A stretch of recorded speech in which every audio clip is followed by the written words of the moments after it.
Hello दोस्तों, welcome to my YouTube channel Ayush tutorial. कैसे हैं आप लोग सब? उम्मीद करता हूँ सारे बच्चे अच्छे ही होंगे। आज की इस वीडियो में हम देखेंगे system of particle and rotational motion chapter का नेक्स्ट टॉपिक, जो कि हमारा आखिरी टॉपिक है। आज सारे थ्योरेटिकल डेरिवेशन पार्ट है जो हमारा खत्म होने वाले हैं। कल से हम एग्जाम्पल्स चालू करेंगे और एक्सरसाइज के कुछ क्वेश्चंस करेंगे। आज हम पढ़ने वाले law of conservation of angular momentum. ये law of conservation of angular momentum क्या होता है, और साथ ही साथ हम देखेंगे कि क्या वहां पर रोलिंग मोशन होता है। और ये भी हम आज डिस्कस करने वाले हैं कि जो हमारा ट्रांसलेशन मोशन होता है वहां पर काइनेमेटिक्स की इक्वेशंस क्या होती है, और जो यहाँ पर रोटेशनल मोशन होता है वहां पर काइनेमेटिक्स की इक्वेशंस क्या होती है। तो चलिए हम तीनों टॉपिक को लाइन बाय लाइन फिनिश करते हैं। और आज का हमारा ये थ्योरेटिकल पार्ट जो हमारा एनसीईआरटी का अकॉर्डिंग टू एनसीईआरटी आज हमारा फिनिश होने वाला है, और फिर हम करेंगे एग्जाम्पल्स कल से।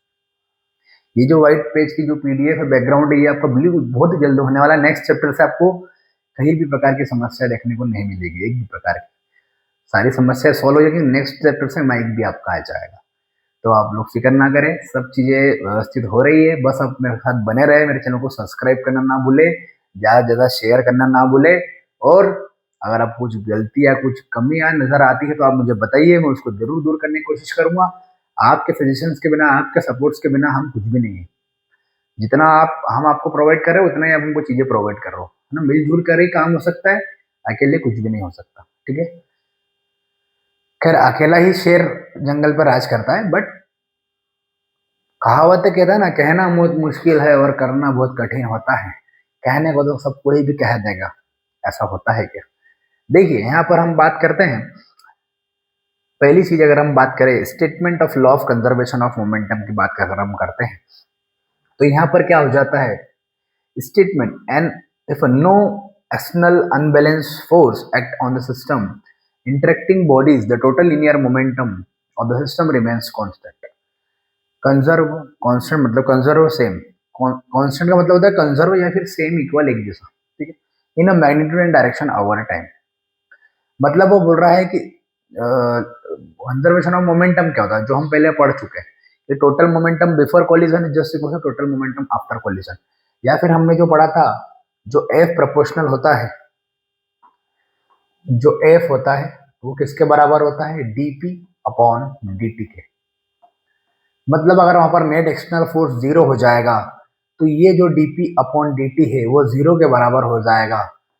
और ये डीपी अपॉन डीटी जो डी बाई डी इधर आ जाएगा तो ये कांस्टेंट बन जाएगा। तो पी हमारा कांस्टेंट आ जाता है। यही हमारा मोमेंटम, लीनियर मोमेंटम जो कांस्टेंट है, यही तो बोल रहा है वो कंजर्व या कांस्टेंट, कि ये भी हमारा कंजर्व हो जाएगा, कांस्टेंट हो जाएगा, इक्वल हो जाएगा, एक जैसा हो जाएगा सारे पार्टिकलों के लिए, पूरे सिस्टम ऑफ पार्टिकल के लिए, सबके लिए। दूसरी बात ये बोल रहा है, ये statement of law conservation of energy. अब ये कंजर्वेशन ऑफ मोमेंटम है, बट हमको इस चैप्टर में पढ़ना है conservation of angular momentum. Conservation of angular momentum मतलब क्या? यहां पर अगर फोर्स है लीनियर मोमेंटम में, लीनियर मोमेंटम में अगर फोर्स है तो यहाँ पर एंगुलर मोमेंटम में क्या आ जाएगा? फोर्स की जगह टॉर्क आ जाएगा। यहां पर कर देता हूं, टॉर्क आ जाएगा। D by d t differentiation with respect to time तो एज इट इज आ जाएगा। पर जो लीनियर मोमेंटम है, जो लीनियर मोमेंटम है यहाँ पर अब आ जाएगा एंगुलर मोमेंटम एल। तो जो हमारा फॉर्मूला बन के आएगा torque equal to d L by d t बनकर आएगा। एल हमारा कैपिटल रहेगा।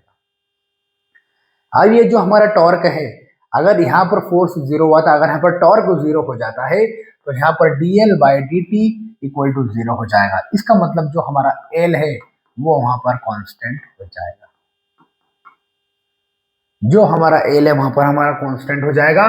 L मतलब हमारा एंगुलर मोमेंटम जो है वो कांस्टेंट हो जाएगा। और यही तो होता है the law of conservation of angular momentum.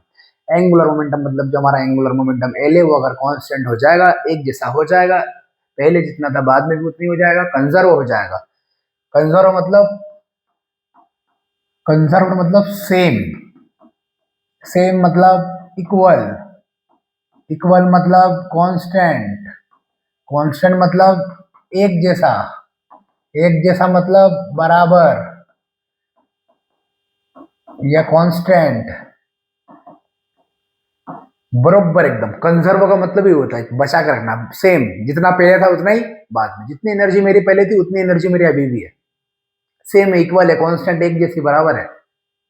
समझ में आई बात या नहीं? यही तो होता है एंगुलर। तो यहाँ पर देखो ये कंजर्वेशन ऑफ लीनियर मोमेंटम है, पी कांस्टेंट आ गया। अगर एल हमारा कांस्टेंट आ गया तो ये कंजर्वेशन ऑफ एंगुलर मोमेंटम हो गया। अब यहीं से हमें एक चीज सीखने को मिलती है, जो कि हमारे यहाँ पर अगला टॉपिक भी कंप्लीट हो जाता है इस वजह से। देखिए यहाँ पर हमको एक चीज सीखने को मिलती है कि जैसे जैसे अब यहाँ पर हम बात करते हैं एंगुलर मोमेंटम की बात करते हैं, तो conservation of angular momentum, conservation of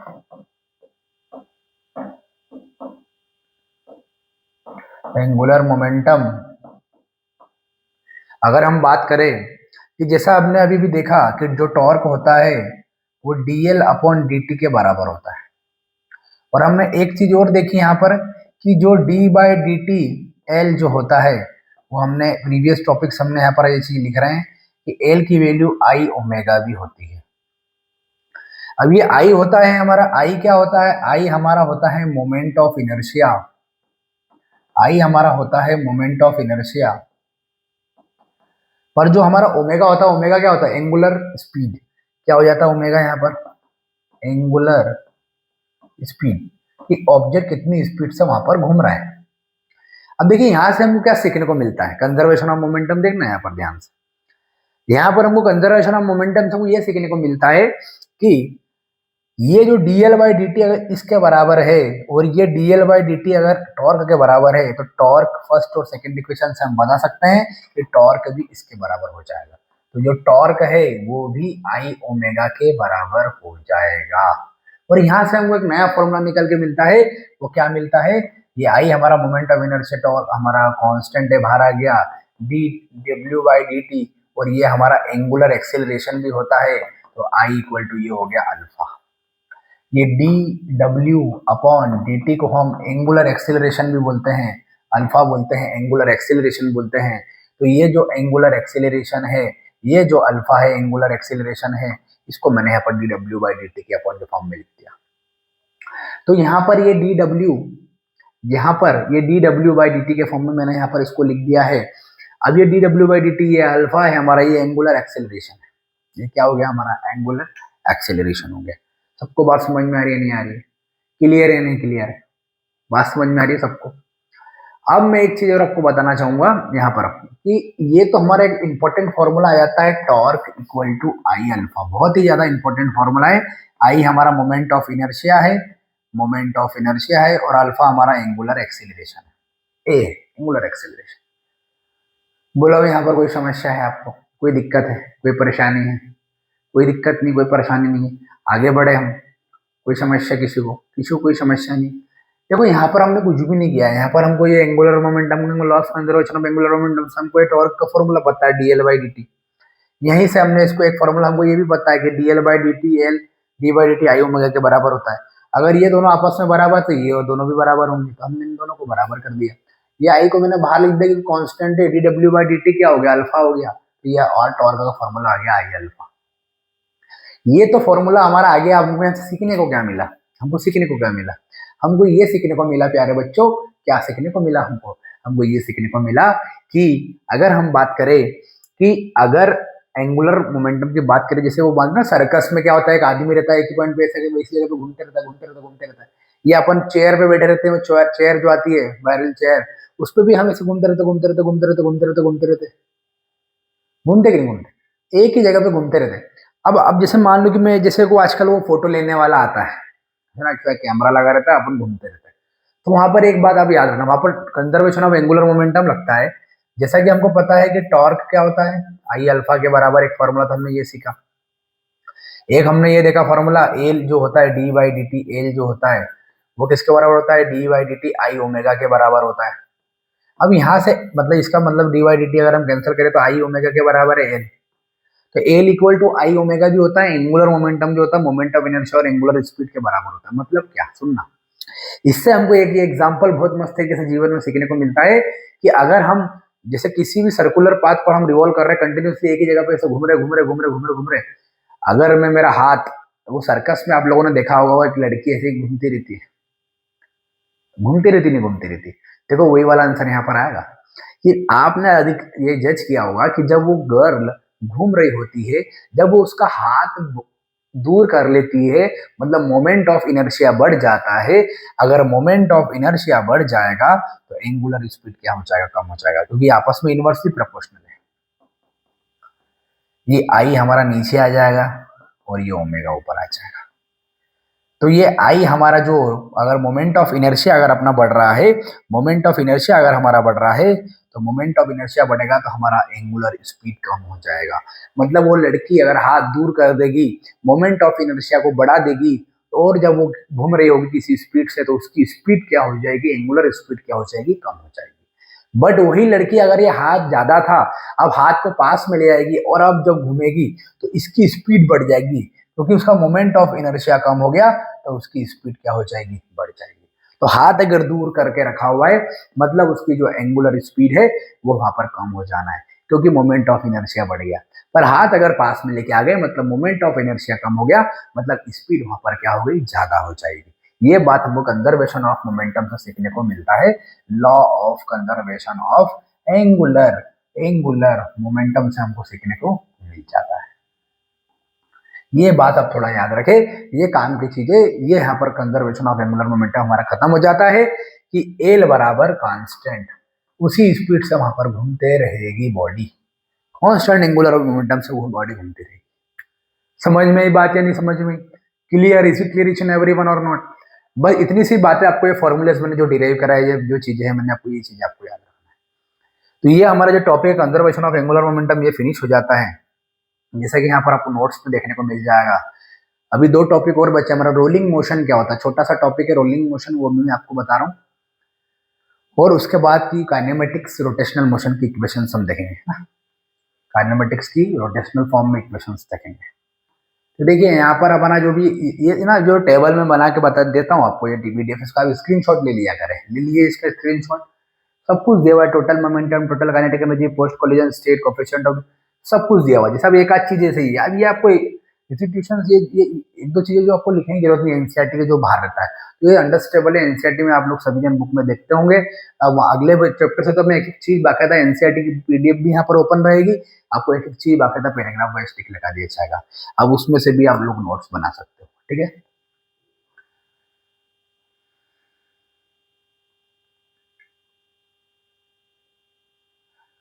देखिए यहाँ पर सब कुछ दिया हुआ है, इलास्टिक कोलिजन, इनइलास्टिक कोलिजन और परफेक्टली इनइलास्टिक, ये सारी चीजें आपको दी हुई है, आप लोग यहाँ पर चेक कर सकते हो, ठीक है। Real world application, recoil velocity of gun, यहाँ पे रिकॉइल ऑफ गन हमने पहले पढ़ चुके हैं ऑलरेडी, ये प्रॉब्लम्स भी हम कर चुके हैं। हाँ, रिकॉइल ऑफ गन का question M1U1 plus M2U2 equal to M1V1 plus M2V2, ये प्रीवियस चैप्टर में आप लोग जाकर मैंने न्यूमेरिकल्स कराए ढेर सारे, आप लोग जाके आयुष ट्यूटोरियल सनावा सर्च करें पेज, और वहां पर जाकर चेक कर सकते हो, प्लेलिस्ट पर वीडियोस वहां पर देख सकते हो, ठीक है। यहाँ पर एग्जाम्पल वगैरह आ जाते हैं, तो ठीक है। अभी अपन आगे बढ़ते हैं, ठीक है ना। येलो कलर का देख लेते हैं, अगर येलो आ जाता तो ब्लू कलर का अपन यूज कर लेंगे बैकग्राउंड। नेक्स्ट वैसे आपको कोई दिक्कत नहीं आने वाली है, ठीक है। यहाँ पर ब्लू कलर ही अपन यूज कर लेते हैं, अपने को कोई प्रॉब्लम नहीं है, ठीक है। चलो यहाँ पे अगर हम बात करते हैं, यहाँ पे अगर हम बात करते हैं,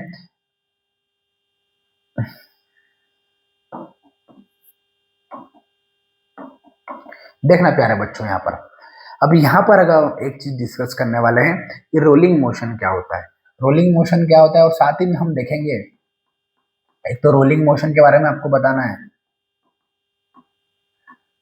और दूसरी चीज आपको बताना है कि काइनेमेटिक्स हमने जो इक्वेशंस पढ़ी, तीन इक्वेशंस पढ़ी है, न्यूटन की तीन इक्वेशंस पढ़ी है, ये रोटेशनल मोशन अगर करेगी ऑब्जेक्ट, तब वहां पर हमारा क्या, रोटेशनल मोशन जब होगा तब वहां पर क्या, वहां पर इक्वेशन बनेगी। तो समझना बात को, पहले अपन इसी को कर लेते हैं, बहुत ज्यादा सिंपल है, देखना कैसे। अब प्यारे बच्चों, मैं आपको एक बात बताना चाह रहा हूँ, ये बात ये है कि जब हमने इक्वेशन ऑफ मोशन काइनेमेटिक्स की पढ़ी थी, तीन इक्वेशन हमने पढ़ी थी। पहली इक्वेशन हमने पढ़ी थी, क्या पढ़ी थी, V equals to U plus AT। दूसरी हमने पढ़ी थी S equals to UT plus half AT square. और तीसरी इक्वेशन हमने पढ़ी थी, क्या पढ़ी थी बोलो, V square minus U square equal to 2S, V square minus U square equal to 2S। ये तीन इक्वेशन की हमने स्टडी करी थी। अब यही तीन इक्वेशन से हमको, वो हमने लीनियर मोशन हो रहा था, ट्रांसलेशन मोशन हो रहा था वहां पर, वहां पर ट्रांसलेशन मोशन हो रहा था, बट इस चैप्टर में पूरा रोटेशनल मोशन हो रहा है। रोटेशनल मोशन हो रहा है मतलब बॉडी सर्कुलर पाथ पर घूम रही है। वहां पर हमारी बॉडी सीधी सीधी जा रही थी, तो हमने इनिशियल वेलोसिटी u ले लिया था, फाइनल वेलोसिटी v ले लिया था, एक्सेलरेशन a ले लिया था, टाइम t ले लिया था। यहाँ पर क्या हो रहा है, बॉडी रोटेट कर रही है, रोटेशनल मोशन हो रहा है। तो यहाँ पर टर्म भी किसका यूज कर लेंगे, रोटेशनल मोशन भी यूज कर लेंगे। जैसे मान लेते हैं ये लीनियर स्पीड जो है, जो लीनियर स्पीड है, जो लीनियर स्पीड है u, इनिशियल स्पीड है, इसको ओमेगा नॉट से हम रिप्रेस करेंगे। जो फाइनल स्पीड है उसको ओमेगा से रिप्रेजेंट करेंगे। तो ये हो जाएगा हमारा एंगुलर स्पीड फाइनल और एंगुलर स्पीड इनिशियल। ये स्पीड हमारी इनिशियल की थी, यहाँ पर स्पीड हमारी इनिशियल की है। ये स्पीड हमारी फाइनल की है, तो यहाँ पर स्पीड हमारी फाइनल की होगी। बट यहाँ पर ओमेगा नॉट आएगा, यहाँ पर ओमेगा आएगा। इसको हम वी नॉट भी लिख सकते हैं। वी नॉट इनिशियल को हम क्या लिखते थे, वहां पर वी नॉट लिखते थे, इसकी वजह से हम यहाँ पर ओमेगा नॉट भी लिख सकते हैं। समझ में आई बात। अब बात करते हैं डिस्टेंस की। तो पहले हम डिस्टेंस को एस से लिखते थे, यहाँ पर जो डिस्टेंस शेयर करते हैं वहां पर थीटा के फॉर्म में लिखेंगे। कैसे रिप्रेजेंट करते हैं, कोई ऑब्जेक्ट कितना चला तो थीटा से पता लगाते हैं, एंगल से पता लगाते हैं कि कोई भी ऑब्जेक्ट कितना चला।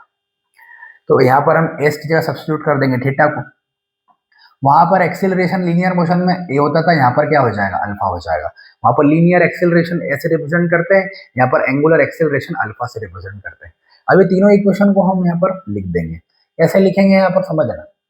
ये जो v है इसकी जगह मैं लिख दूंगा ओमेगा, ये जो u है इसकी जगह मैं लिख दूंगा ओमेगा नॉट, प्लस ये a जो है इसकी जगह मैं लिख दूंगा अल्फा। ये रोटेशनल वाले सब, ये रोटेशनल वाले, ये रोटेशनल वाले, ये रोटेशनल वाले, ये आपको हो जाएगा अल्फा टी। तो ये हमारी इक्वेशन हो जाएगी, फर्स्ट इक्वेशन।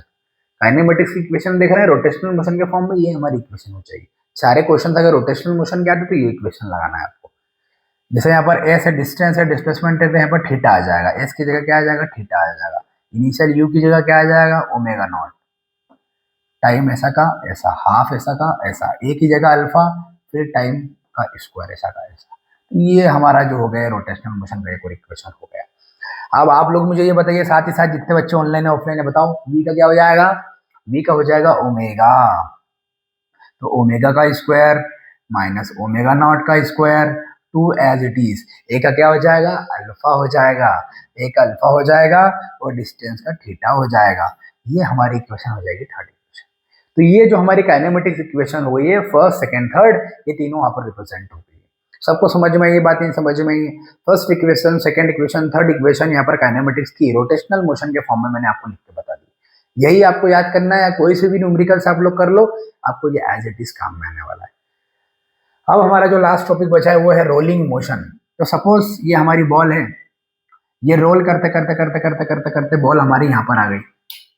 अब ये बॉल हमारे यहाँ रोल करते करते करते सरफेस पे, ऑन अ सरफेस पे ये बॉल रोल करते करते करते यहाँ पर हमारी आ जाती है। तो यहाँ पर इसको हम डिफाइन कैसे करेंगे रोलिंग मोशन को, तो रोलिंग मोशन कैसे डिफाइन करेंगे बताओ, कैसे डिफाइन करेंगे बताओ आप लोग।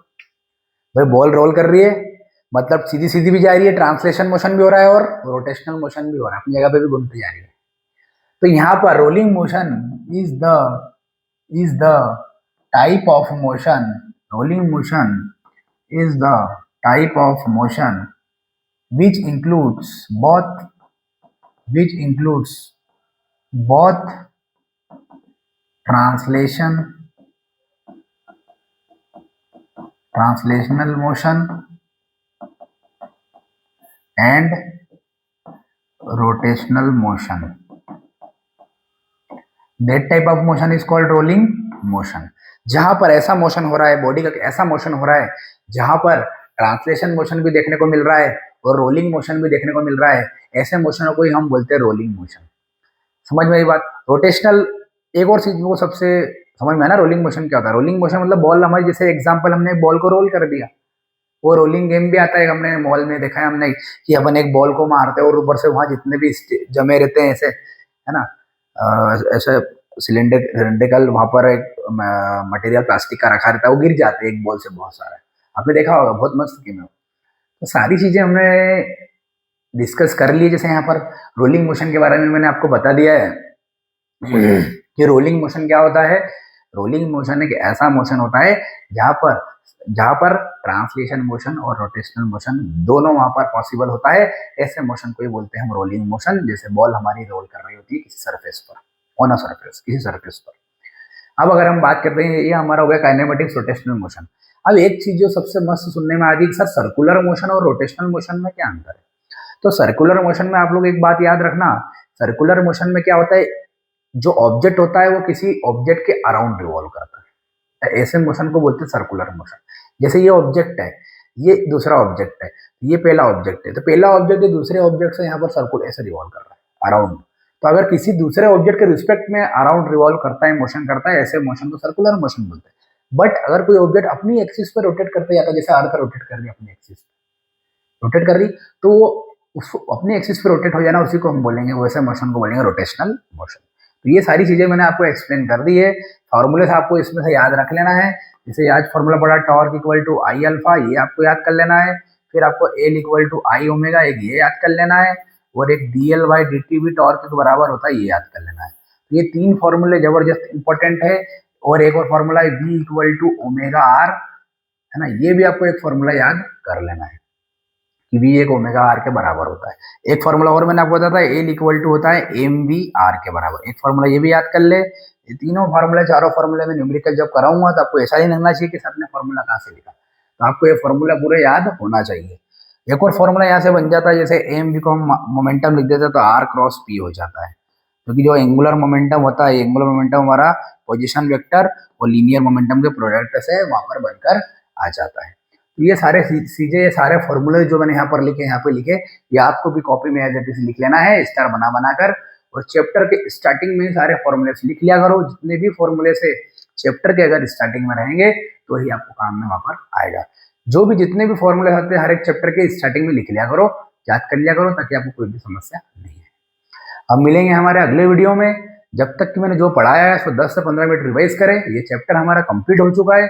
कल हम करेंगे एग्जाम्पल, 3 एग्जाम्पल कल करेंगे, 3 एग्जाम्पल परसों करेंगे। एग्जाम्पल हमारा खत्म होने के बाद हम एक्सरसाइज के क्वेश्चन करेंगे। ये 3-4 दिन में हमारा चैप्टर जो है पूरी तरीके से कंप्लीट होने वाला है। और बच्चों को भी इन्फॉर्म करें कि कल से हम 2-4 दिन बाद हम नया चैप्टर भी चालू करने वाले हैं। बाकायदा पीडीएफ मिलेगी, बाकायदा सब कुछ मिलेगा। टेलीग्राम चैनल पे भी आपको सारी चीजें मिल जाएगी। तो हम मिलेंगे अगले वीडियो में। तब तक के लिए do whatever you want to do, but जो पढ़ा है उसको 15-20 मिनट जरूर पढ़े, नोट्स जरूर बनाए। एक और बात, अगर चाहो तो मैं जो कराता हूँ ये भी आप नोट्स बना सकते हो, या पीडीएफ से भी आप लोग लिख सकते हो, जैसा आपको अच्छा लगे। आपको समझ में आना चाहिए चीजें, समझ में नहीं आती है दूसरे से पढ़ो।